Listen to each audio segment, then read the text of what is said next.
दोस्तों, अब बात करें कि आज के दिन पुण्यकाल का समय क्या रहेगा और महापुण्यकाल का समय क्या रहेगा। तो देखिए, 15 जनवरी को मकर संक्रांति मनाई जाएगी और 15 जनवरी को प्रातःकाल 7:15 से शाम को 6:21 तक पुण्यकाल का समय रहेगा। अब पुण्यकाल में आपको क्या क्या करना है, देखिए। पुण्यकाल के समय में आप स्नान कर सकते हैं, दान कर सकते हैं, कोई भी मंत्र जप कर सकते हैं, कोई यज्ञ अनुष्ठान कर सकते हैं, कुछ भी, मतलब जो भी शुभ कर्म इस समय में आप करते हैं उसका फल आपको कई गुना होकर प्राप्त होता है। अब एक समय होता है जिसे महापुण्य काल कहा जाता है, मतलब इसमें जो फल आपको प्राप्त होगा वो कई गुना होकर प्राप्त होगा। पुण्य काल तो पूरे दिन रहने वाला है, तो पूरे दिन में आप कभी भी स्नान दान कर सकते हैं, पूजा कर सकते हैं, मंत्र जाप कर सकते हैं। लेकिन महापुण्य काल, जैसा कि नाम से ही पता चलता है, इस समय में जो भी आप दान करते हैं उसका महापुण्य आपको प्राप्त होता है। बहुत अधिक पुण्य फल प्राप्त होता है, तो वो समय रहेगा प्रातःकाल 7:15 से प्रातःकाल 9:06 तक। तो ये सुबह सुबह का समय है। आप सुबह जितनी जल्दी हो सके स्नान कर लीजिए। अब देखिए, स्नान आपको ब्रह्म मुहूर्त में ही करना चाहिए, सूर्योदय से पहले स्नान करना चाहिए। लेकिन दान या फिर मंत्र जप इत्यादि या भगवान सूर्य देव की जो आप पूजा करेंगे वो आप 7:15 से सुबह 9:06 तक जरूर कर लीजिए। ये महापुण्य काल का समय है। तो मेरी तरफ से आप सभी को मकर संक्रांति की मंगल शुभकामनाएं। भगवान सूर्य देव की कृपा से आपका जीवन सुखमय हो। हिंदू धर्म में तुलसी के पौधे को बहुत ही पवित्र पौधा माना जाता है। इस पौधे में साक्षात भगवान विष्णु और लक्ष्मी का वास होता है। भगवान विष्णु तुलसी पत्र के बिना किसी भी प्रकार का भोग स्वीकार नहीं करते हैं। तुलसी को विष्णु प्रिया भी कहा जाता है। इसीलिए जो मनुष्य तुलसी की पूजा करता है वह कभी दरिद्री नहीं रहता है, उसकी कभी दुर्गति नहीं होती है। ऐसा मनुष्य घोर पाप करने पर भी नरक में नहीं जाता है। तुलसी को मात्र जल देने से क्या फल मिलता है, आइए जानते हैं इस महान कथा के माध्यम से। एक बार देवी सत्यभामा भगवान श्री कृष्ण से पूछती है, हे स्वामी, आप तो तीनों लोकों के स्वामी हैं, फिर भी आप इस तुलसी के पौधे की पूजा क्यों करते हैं? इसे नित्य जल क्यों चढ़ाते हैं? मैं इस पौधे को जल चढ़ाने का महत्व जानना चाहती हूं। तब भगवान श्री कृष्ण कहते हैं, हे देवी सत्यभामा, तुलसी साक्षात लक्ष्मी का ही रूप है। इसकी नित्य पूजा करने के करोड़ों फायदे हैं। इसे जल चढ़ाने मात्र से ही मनुष्य के करोड़ों पाप नष्ट हो जाते हैं। तुलसी को जल देने का महत्व बताने से पहले मैं तुम्हें एक अत्यंत प्राचीन कथा सुनाता हूं। इस कथा के माध्यम से तुम्हें तुम्हारे सारे प्रश्नों के उत्तर मिल जाएंगे, इसीलिए तुम इस कथा को ध्यान से सुनो। श्री कृष्ण कहते हैं, हे देवी, जो भी मनुष्य केवल इस कथा का श्रवण कर लेता है उसे 100 वर्षों तक तुलसी को जल देने का फल प्राप्त होता है। देवी सत्यभामा कहती है, हे प्रभु, मैं इस कथा को अवश्य सुनना चाहती हूं। आप मुझे वह कथा सुनाइए, मैं इसे पूरे ध्यान से सुनूंगी। तब भगवान श्री कृष्ण देवी सत्यभामा को तुलसी को जल देने के महात्म्य की कथा सुनाते हैं। हे देवी सत्यभामा, इस विषय में एक प्राचीन इतिहास है जो बहुत ही उत्तम और पुण्य फल प्रदान करने वाला है। पूर्व काल की बात है। अवंतीपुरी में धनेश्वर नाम का ब्राह्मण रहता था। वह जन्म से तो ब्राह्मण था, किंतु वह कर्म से भ्रष्ट, कपटी बुद्धि वाला, कंबल तथा चमड़ा आदि बेचकर धन कमाने वाला तथा अत्यधिक झूठ बोलने वाला था। उसका मन हमेशा बुरे काम करने में लगा रहता था। वह चोरी, वेश्यागमन तथा जुए में आसक्त रहता था। उसने अपने जीवन में कभी पुण्य के काम नहीं किए, शास्त्रों का अध्ययन नहीं किया, पूजा पाठ भी नहीं किया। सदैव अपना मन दूसरों के धन पर लगाकर रहता था। वह दिन में धन कमाता और रात्रि में वेश्याओं के साथ रात बिताता था। इस प्रकार से वह अत्यंत पापी धनेश्वर ब्राह्मण अपना जीवन केवल पाप करने में व्यतीत करता था। उसने अपने मुख से कभी भगवान विष्णु का नाम भी नहीं लिया और न कभी देवी देवताओं का पूजन किया। इस प्रकार से पाप करते हुए उसे अनेक वर्ष बीत गए। फिर वह धनेश्वर ब्राह्मण खरीदी बिक्री करने के लिए माहिष्मतीपुरी में जा पहुंचता है। उस नगर के पास से नर्मदा नदी बहती है। उस स्थान पर उस नदी में स्नान करने के लिए दूर दूर से लोग आया करते हैं। फिर वह ब्राह्मण उसी नदी के किनारे के एक आश्रम में ठहरता है। उस आश्रम में अनेक विद्वान ब्राह्मण पुराणों का पठन तथा भगवान विष्णु की स्तुति में मग्न रहते थे। वह पाखंडी धनेश भी ढोंग करता हुआ वहीं पर उनके साथ रुक गया। उन विद्वान ब्राह्मणों के साथ रह के उसे भी श्री हरि विष्णु के नाम सुनने का अवसर मिलता था। वह उस स्थान पर 1 महीने तक रुका। फिर वहां पर आए लोगों ने गायों का पूजन करके ब्राह्मणों को भोजन कराया, तो उस पापी ब्राह्मण ने भी उनके साथ बैठकर भोजन किया और भगवान का प्रसाद ग्रहण किया। वहीं पर उस आश्रम में एक तुलसी का पौधा था। वह ब्राह्मण जाने अनजाने में ही उस तुलसी के पौधे में पानी डालता था। उसके मन में कोई विचार नहीं था कि वह क्या कर रहा है। वह रोज सुबह उठकर पात्र में पानी लेकर तुलसी के पौधे में डालता रहता था। फिर एक दिन वह आश्रम में सोया हुआ था, तो उस स्थान पर एक सर्प आ गया और उस सर्प ने उसे नींद में ही काट लिया। उस पापी ब्राह्मण की नींद में ही मृत्यु हो गई। सुबह जब अन्य ब्राह्मणों ने उसे बेहोश अवस्था में देखा, तो उन्होंने उसके मुख में तुलसी पत्र और तुलसी का जल डाल दिया। फिर सभी ब्राह्मणों को पता चला कि उसकी मृत्यु हो गई है। उस पापी ब्राह्मण की मृत्यु के बाद उस स्थान पर यम के दूत प्रकट हुए और उसे पकड़कर यमलोक ले जाने लगे। रास्ते में जाते हुए वह ब्राह्मण विलाप करने लगा और यमदूतों से कहने लगा, हे यमदूतों, मुझे कहां ले जा रहे हो? मेरी मृत्यु किस कारण से हुई है? तब यमदूत कहने लगे, अरे दुष्ट ब्राह्मण, तूने जन्म से लेकर मृत्यु तक बहुत पाप किए हैं। तेरे पापों के कारण ही तुझे एक काले सर्प ने काट लिया और तेरी मृत्यु हो गई है। अब हम तुझे यमलोक लेकर जा रहे हैं। वहां पर यमराज तेरे पाप कर्मों का लेखा जोखा देखेंगे और निश्चित ही तुझे वे नरक में डालेंगे।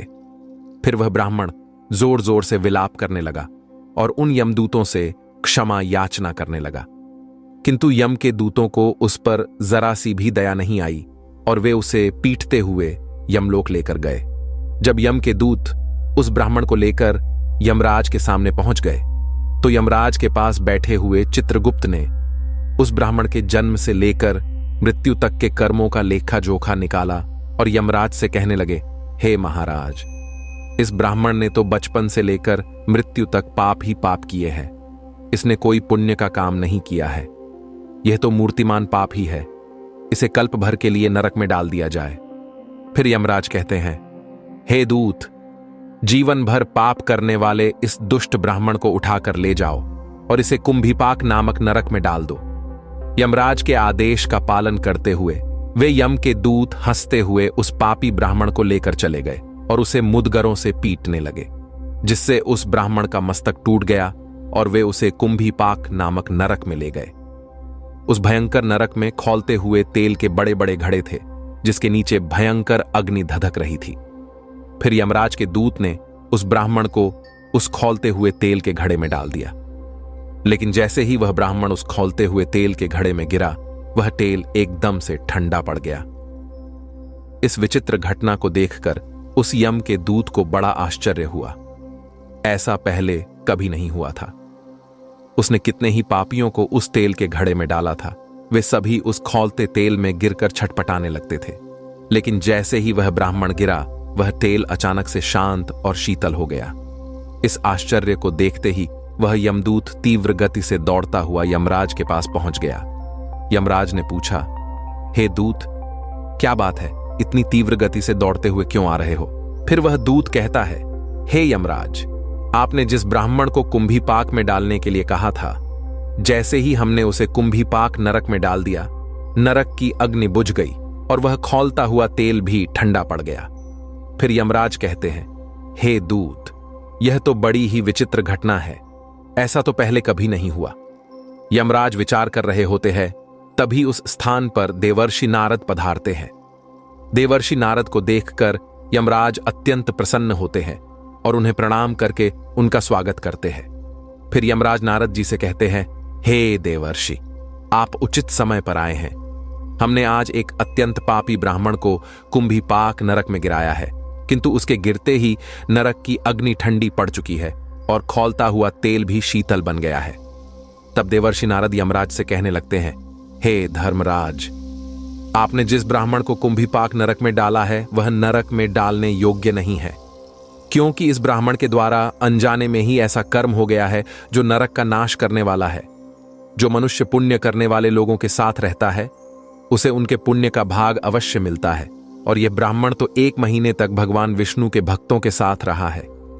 इस ब्राह्मण में आश्रम में रहते हुए नित्य तुलसी को जल अर्पण किया है, इसीलिए यह बहुत बड़ा पुण्यवान बन गया है।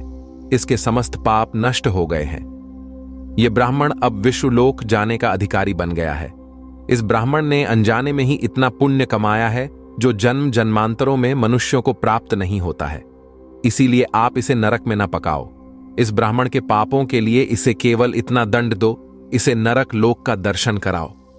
देवर्षि की बात सुनकर यमराज अत्यंत प्रसन्न होते हैं और ब्राह्मण को कुंभीपाक नरक से निकाल कर लाते हैं और अपने दूतों से कहते हैं, हे दूत, इस ब्राह्मण महात्मा को ले जाओ और संपूर्ण नरकों का दर्शन कराओ। फिर यम के दूत उस ब्राह्मण को ले जाते हैं और संपूर्ण नरकों का दर्शन कराने लगते हैं। भगवान श्री कृष्ण कहते हैं, हे देवी सत्यभामा। इस प्रकार से यम के दूत उस ब्राह्मण को संपूर्ण नरकों का दर्शन कराते हैं और यक्षलोक में ले जाते हैं और फिर वह ब्राह्मण एक यक्ष बन जाता है। श्री कृष्ण कहते हैं, हे देवी, वनस्पति नाम तुलसी, मासा नाम कार्तिकः प्रिय, एकादशी तिथि नाम च क्षेत्राणाम द्वारका मम। वनस्पतियों में मुझे तुलसी प्रिय है, मास में कार्तिक मास, तिथि में एकादशी और क्षेत्र में मुझे द्वारका प्रिय है। इसीलिए जो मनुष्य नित्य तुलसी की पूजा करता है, तुलसी को जल देता है, वह मुझे सबसे अधिक प्रिय है। उस मनुष्य की कभी दुर्गति नहीं होती है, वह कभी नरक में नहीं गिरता है। इस वर्ष मकर संक्रांति का पर्व 15 जनवरी को मनाया जाएगा। धार्मिक मान्यता है कि मकर संक्रांति के दिन देव की धरती पर अवतरित होते हैं, अंधकार का नाश और प्रकाश का आगमन होता है। तो शुभ योगों में आई इस मकर संक्रांति पर दोस्तों तुलसी के पौधे में बांध देना, यह एक चीज 1000 गुना होगी। धन में वृद्धि इसके बिना तुलसी का पौधा अधूरा होता है। भगवान श्री कृष्ण ने स्वयं की थी तुलसी की पूजा और बताया था यह रहस्य। दोस्तों आप सभी को मकर संक्रांति की हार्दिक शुभकामनाएं। राधे राधे, जय श्री कृष्ण। जब सूर्य भगवान धनु राशि को छोड़कर मकर राशि में प्रवेश करते हैं तो इसी दिन को मकर संक्रांति के रूप में मनाया जाता है। संपूर्ण भारत में मकर संक्रांति को बहुत ही हर्ष और उल्लास के साथ साथ मनाया जाता है। वैसे तो इस बार मकर संक्रांति 15 जनवरी को पड़ रही है। हिंदू कैलेंडर के हिसाब से कई लोग कह रहे हैं कि 14 तारीख को पड़ रही है, परंतु आपको बता दें कि कई बार मकर संक्रांति 12 और 13 को भी पड़ी है। हिंदू कैलेंडर देखे तो इस बार 15 जनवरी को पड़ रही है। इसी के साथ आपको बता दें कि मकर संक्रांति हमारे लिए बहुत ही महत्वपूर्ण है, क्योंकि मकर संक्रांति के दिन कुछ ऐसे उपाय होते हैं, अगर उनको कर लिया जाए तो हमारे जीवन की जन्म जन्मांतर की गरीबी खत्म हो जाती है। दोस्तों ध्यान दीजिएगा, मकर संक्रांति के दिन माता लक्ष्मी की पूजा होती है, भगवान विष्णु की पूजा होती है, सूर्य भगवान की पूजा होती है और भगवान शनिदेव की पूजा होती है। मकर संक्रांति के दिन पतंग उड़ाई जाती है, क्योंकि मर्यादा पुरुषोत्तम भगवान श्री राम ने मकर संक्रांति के दिन ही पतंग उड़ाई थी। उसके बाद से ही यह त्योहार मनाया जाता है और पूरे देश में इस त्योहार को मनाया जाता है। हिंदू धर्म की मान्यताओं के हिसाब से भगवान विष्णु ने संपूर्ण असुरों का संहार कर दिया था। संपूर्ण असुरों का अंत करके उनके सिर को मंदार पर्वत में दबा दिया था और युद्ध की समाप्ति की घोषणा की थी। दूसरी कहानी बताई गई है वह है पवित्र गंगा नदी को लेकर के। जैसा कि आपको पता ही है कि गंगा को मां की संज्ञा दी गई है। माना जाता है कि मकर संक्रांति के दिन ही गंगा मैया धरती पर अवतरित हुई थी। क्लब कुल मिलाकर समझ लीजिए कि मकर संक्रांति का दिन बहुत ही पवित्र दिन है, बहुत ही शुभ कार्य दिन है और बहुत ही कल्याणकारी दिन माना जाता है। इसलिए दोस्तों आपको हिंदू पुराणों के बारे में एक एक जानकारी अवश्य होनी चाहिए। बहुत ध्यान दीजिएगा, मकर संक्रांति के दिन एक ऐसा दिन होता है जिस दिन भगवान विष्णु की माता लक्ष्मी की पूजा आराधना की जाती है, क्योंकि मकर संक्रांति का दिन एक ऐसा दिन होता है जिस दिन अगर आप सही समय पर पूजा पाठ उपाय कर लेते हैं तो आप एक साथ सूर्य भगवान शनिदेव, माता लक्ष्मी, भगवान विष्णु को प्रसन्न कर सकते हैं। इससे आपके जीवन की जन्म जन्मांतर की गरीबी हमेशा हमेशा के लिए चली जाएगी। आपके जीवन से कष्ट हमेशा के लिए चला जाएगा, दुख हमेशा के लिए खत्म हो जाएगा, आपका दुर्भाग्य भाग्य में बदल जाएगा। इसलिए दोस्तों, अगर आप भी चाहते हैं कि माता लक्ष्मी और भगवान विष्णु का आपको आशीर्वाद मिले, तो कमेंट बॉक्स में सबसे पहले लिख दीजिए माता लक्ष्मी की जय। दोस्तों, मकर संक्रांति के बारे में हमने आपको कुछ साधारण सी बातें बता दी जो आपको जाननी जरूरी थी। अब जो आपको हम जानकारी देने जा रहे हैं वह ऐसी जानकारी है जो आपके जीवन को बदल करके रख दें कि अब मान लीजिए आपके पास पैसा आता है, परंतु पैसा एकता नहीं है। दूसरी तरफ आप थक चुके हैं मेहनत कर करके, परंतु आपको उसका फल नहीं मिल पा रहा है। आप प्रतिदिन मेहनत करते हैं परंतु आपका काम होते होते रह जाता है, तो आप यह मान के चलिए आपके पीछे दुर्भाग्य पड़ा हुआ है।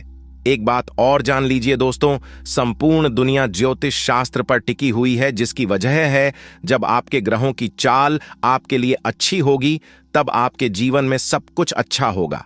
जब आपके ग्रहों की चाल आपके खिलाफ खड़ी होगी तब आपके साथ सब कुछ बुरा होगा। साथ ही साथ शनिदेव की दृष्टि अगर आपके लिए अच्छी है तो मान के चलिए आपका राहु केतु भी अच्छा हो जाएगा, आपके राहुल की चाल भी आपके लिए अच्छी हो जाएगी।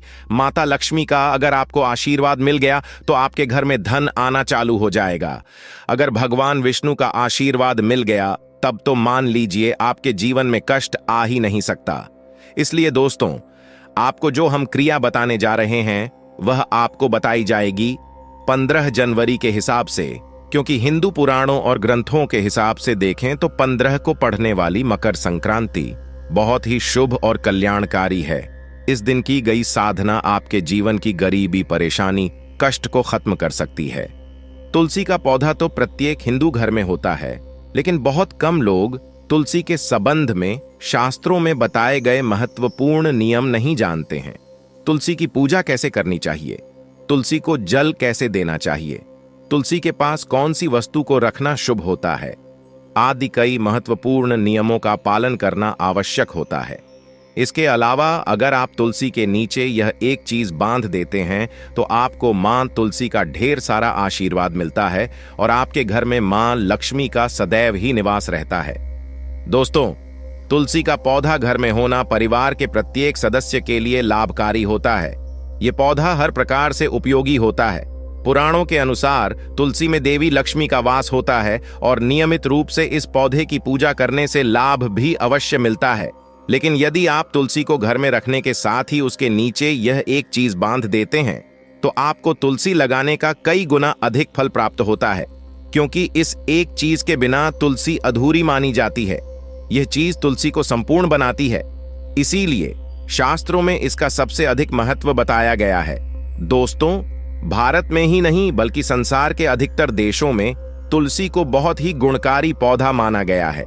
इस पौधे में अनेक औषधीय गुण होने के साथ ही इसका आध्यात्मिक तौर पर भी बहुत महत्व बताया गया है।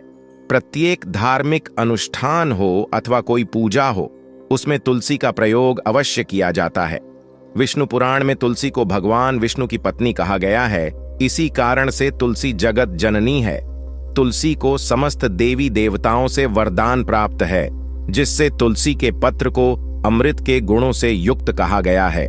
जिस स्थान पर तुलसी का पौधा होता है उस स्थान पर ब्रह्मा, विष्णु और महेश यानी कि त्रिदेव का निवास होता है और तुलसी की पूजा करने से सभी पाप उसी प्रकार से नष्ट हो जाते हैं जैसे सूर्य के उदय होने पर रात्रि का अंधकार नष्ट हो जाता है। शास्त्रों के अनुसार जिन घरों में तुलसी का पौधा सदैव ही हरा भरा रहता है उस घर में सुख, शांति और समृद्धि बनी रहती है। भगवान विष्णु की पूजा में और उन्हें चढ़ाए जाने वाले भोग में तुलसी के पत्र अवश्य होने चाहिए, क्योंकि तुलसी पत्र के बिना भगवान विष्णु किसी भी प्रकार का भोग स्वीकार नहीं करते हैं। इसीलिए प्रत्येक घर में तुलसी का पौधा अवश्य होना चाहिए। अगर आपके घर में तुलसी है तो सुख, शांति और समृद्धि के लिए तुलसी माँ को चुनरी अवश्य चढ़ानी चाहिए। अक्सर लोग घर में तुलसी का पौधा तो लगा देते हैं, लेकिन उनसे यह गलती हो जाती है कि वे तुलसी माँ को चुनरी नहीं चढ़ाते हैं, जिसके कारण उन्हें तुलसी लगाने का शुभ फल प्राप्त नहीं हो पाता है। हमेशा ध्यान रहे कि तुलसी का पौधा चुनरी के बिना अधूरा होता है। तुलसी केवल एक पौधा नहीं है, बल्कि वह देवी है, विष्णु पत्नी है। उन्हें हम अपनी माता मानते हैं, इसीलिए तुलसी को चुनरी अवश्य ही चढ़ानी चाहिए। इससे पति पत्नी में प्रेम और विश्वास बढ़ता है। घर में रहने वाली महिलाएं सदा सुहागिन और सौभाग्यशाली रहती हैं। लेकिन तुलसी को चुनरी चढ़ाते समय आपको यह बात ध्यान में रखनी चाहिए कि आप तुलसी को लाल रंग की चुनरी चढ़ाएं। लाल रंग का संबंध मंगल ग्रह से होता है और बुध ग्रह तुलसी से संबंधित होता है। मंगल और बुध ग्रह मित्र नहीं है, बोध के अनुकूल शुक्र ग्रह और शनि है। इसीलिए तुलसी पर लाल चुनरी कभी नहीं चढ़ानी चाहिए। आप तुलसी पर हरे रंग की, पीले रंग की अथवा नीले रंग की चुनरी चढ़ा सकते हैं, लेकिन कई लोग पुरानी फटी हुई चुनरी तुलसी पर बांध देते हैं। ऐसा करना भी अशुभ होगा। तुलसी पर नई चुनरी ही बांधनी चाहिए। तुलसी पर चुनरी बांधने के लिए एकादशी का दिन सर्वोत्तम होता है। आप किसी भी एकादशी के दिन नई चुनरी लाकर उसे तुलसी के पौधे में बांध दें। इसके आपको कई गुना अधिक लाभ प्राप्त होंगे। तुलसी को बिना चुनरी के कभी ना रखें। अगर चुनरी पुरानी हो जाए तो चुनरी को एकादशी के दिन ही बदलना चाहिए। दोस्तों, तुलसी का विवाह भी अवश्य करना चाहिए। इससे मनुष्य के सभी दुखों का अंत होता है और सांसारिक जीवन सुखमय बीतता है। दोस्तों, कुछ लोग जाने अनजाने में तुलसी के पास ऐसी चीजें रख देते हैं जिससे तुलसी का अपमान होता है। तुलसी का पौधा बहुत ही संवेदनशील होता है। इसकी अच्छी तरह से देखभाल करनी पड़ती है, तभी इसके शुभ फल प्राप्त होते हैं। इसीलिए तुलसी के पौधे के पास आपको अपने मुख से अपशब्द नहीं बोलने चाहिए। तुलसी के पास आज भूल से भी जूते चप्पल अथवा झाड़ू पोछा नहीं रखना चाहिए। इसे पाप माना गया है। जहां पर तुलसी का पौधा हो उस स्थान के आसपास थूकने से घोर अनर्थ होता है। तुलसी के पास जल से भरा हुआ पात्र भी नहीं रखना चाहिए। उसी के पौधे के पास दीपक जलाने के बाद दीपक को वहां से हटा देना चाहिए, क्योंकि तुलसी के नीचे बुझा हुआ दीपक रखना अशुभ माना जाता है। जिस स्थान पर भी तुलसी का पौधा होता है उस स्थान को हमेशा ही स्वच्छ रखना चाहिए। इसीलिए नियमित रूप से तुलसी के पौधे का पास साफ सफाई का ध्यान रखें। तुलसी के पौधे में शिवलिंग और गणेश जी की प्रतिमा नहीं रखनी चाहिए। साथ ही तुलसी के गमले में अन्य किसी भी प्रकार का पौधा भी लगाना अशुभ होता है। तुलसी के पौधे के पास कपड़े भी नहीं सुखाने चाहिए, अन्यथा कपड़ों से गंदा पानी तुलसी के पौधे पर गिर सकता है। ध्यान रहे, तुलसी के पौधे को नाखून से नहीं तोड़ना चाहिए, इससे तुलसी का अपमान होता है। यदि तुलसी के पत्ते सूख कर गिर जाते हैं तो उन्हें कचरे में नहीं फेंकना चाहिए। उन पत्तों को आप तुलसी की मिट्टी में दबा दें। रविवार के दिन तुलसी के पत्ते नहीं तोड़ना चाहिए और रविवार को तुलसी को जल भी नहीं चढ़ाना चाहिए। बाकी अन्य दिन नित्य बिना चुके तुलसी को सुबह जल देना चाहिए और शाम के समय एक दीपक जलाना चाहिए। अक्सर महिलाएं स्नान के बाद अपने बाल खुले रखकर ही तुलसी को जल देती है। ऐसा करना गलत होता है। महिलाओं को हमेशा ही अपने बाल बांधकर माथे पर सिंदूर लगाकर ही तुलसी में जल देना चाहिए। इससे तुलसी का आशीर्वाद प्राप्त होता है।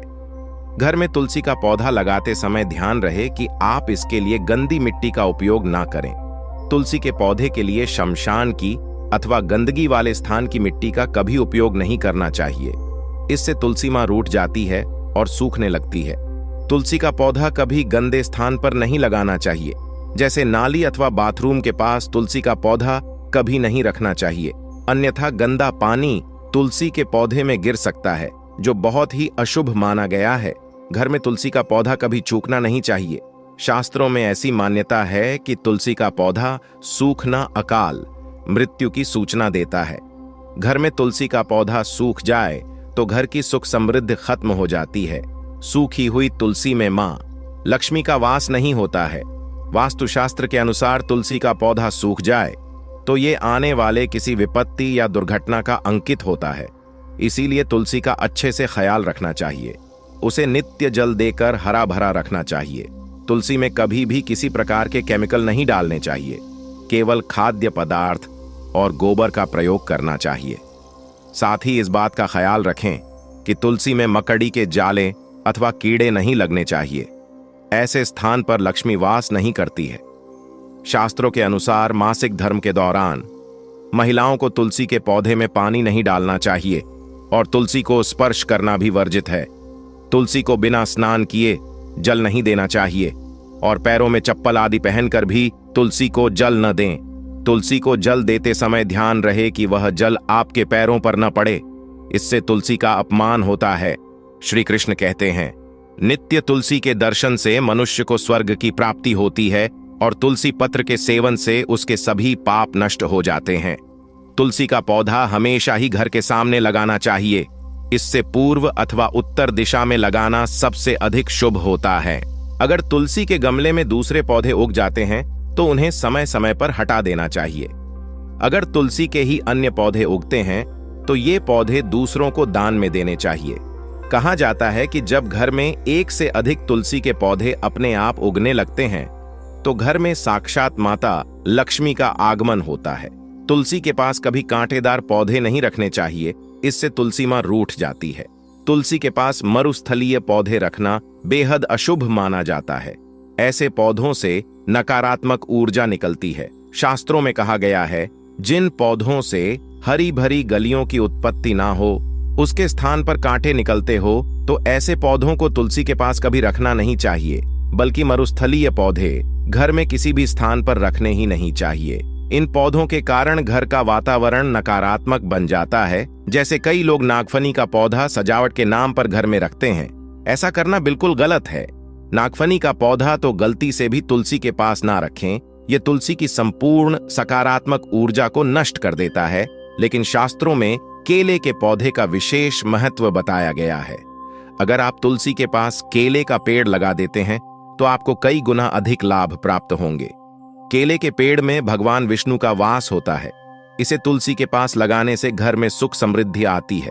साथ ही जिस स्थान पर भगवान विष्णु का वास होता है वहां पर लक्ष्मी खुद चलकर आती है। दोस्तों, अगर आपको तुलसी के पौधे में शालिग्राम भी अवश्य रखना चाहिए। तुलसी के गमले में शालिग्राम रखने से तुलसी का और भी अधिक शुभ प्रभाव आपको देखने को मिलेगा। शालिग्राम भगवान विष्णु का निराकार रूप माना जाता है। ये काले रंग का पत्थर होता है जिसे विलक्षण और मूल्यवान माना गया है। इसे अगर आप तुलसी के गमले में रखेंगे तो आपके घर से संपूर्ण नकारात्मक ऊर्जा नष्ट हो जाएगी। मान्यता है कि शालिग्राम में अल्प मात्रा में सोबरन भी होता है। ये पत्थर उत्तर की गंडकी नदी में पाए जाते हैं। इसीलिए अगर आप शालिग्राम तुलसी के पौधे पर हैं तो भगवान विष्णु के साथ आपको मां लक्ष्मी की कृपा प्राप्त होगी। आपके घर में कभी धन धान्य की कमी नहीं रहेगी। पुराणों के अनुसार जिस घर में शालिग्राम होता है वह घर तीर्थों के समान श्रेष्ठ होता है। नित्य शालिग्राम के दर्शन और पूजन से सभी प्रकार के भौतिक सुखों की प्राप्ति होती है। यह स्वयंभू होने के कारण इसकी प्राण प्रतिष्ठा करने की आवश्यकता नहीं होती। इसे अगर तुलसी के पास रखकर इसकी पूजा रोज की जाती है तो व्यक्ति को धन संबंधी कोई समस्या नहीं आती है। विष्णु पुराण के अनुसार मृत्यु के समय शालिग्राम के चरण अमृत का जल सभी पापों से मुक्ति दिलाता है। वह मृत्यु के पश्चात बैकुंठ चला जाता है। यह चरण अमृत औषधि के समान है। जो इसका सेवन करता है उसे मोक्ष मिल जाता है। कुछ लोग चरण अमृत लेकर अपने सिर पर हाथ फेर देते हैं, बल्कि शास्त्रों में ऐसा करने का उल्लेख नहीं किया गया है। चरण अमृत हमेशा दाएं हाथ से श्रद्धा भाव से ग्रहण करना चाहिए। लेकिन शालिग्राम घर में लाते समय ध्यान रहे कि वह असली हो। आजकल कई प्रकार के शालिग्राम मार्केट में मिलते हैं जिनकी पूजा करने का कोई फल प्राप्त नहीं होता है। घर में केवल एक ही शालिग्राम की पूजा करनी चाहिए। पुराणों में कहा गया है, भगवान विष्णु की मूर्ति से कई ज्यादा उत्तम होता है। शालिग्राम की पूजा करना, शालिग्राम को चंदन लगाकर उस पर एक तुलसी का पत्ता रखना चाहिए। प्रतिदिन शालिग्राम को पंचामृत से स्नान कराना चाहिए। ऐसा करने से सभी जन्मों के पाप नष्ट होते हैं। शालिग्राम सकारात्मकता और सात्विकता का प्रतीक होता है। अंतिम महत्वपूर्ण बात आपको बता दें कि तुलसी का पौधा का भी लालच में आकर नहीं लगाना चाहिए। तुलसी का पौधा लगाएं तो उसकी नित्य पूजा करना आवश्यक है। अगर आप इन नियमों का पालन नहीं कर सकते हैं तो तुलसी का पौधा घर में लगाकर तुलसी मां का अपमान भूल से भी ना करें। इससे आपको विपरीत परिणाम भोगने पड़ सकते हैं। तो दोस्तों, इस प्रकार से आप भी तुलसी के गमले में ये चीजें अवश्य रखें और सच्ची श्रद्धा से तुलसी के पौधे की देखभाल करें। मां लक्ष्मी आपके जीवन में खुशियां और धन संपत्ति लेकर आएंगी। उम्मीद है आपको यह जानकारी अच्छी लगी होगी। वीडियो को लाइक जरूर करें। कमेंट में जय मां लक्ष्मी और जय तुलसी जरूर लिखें। साथ ही चैनल को सब्सक्राइब भी करें। धन्यवाद।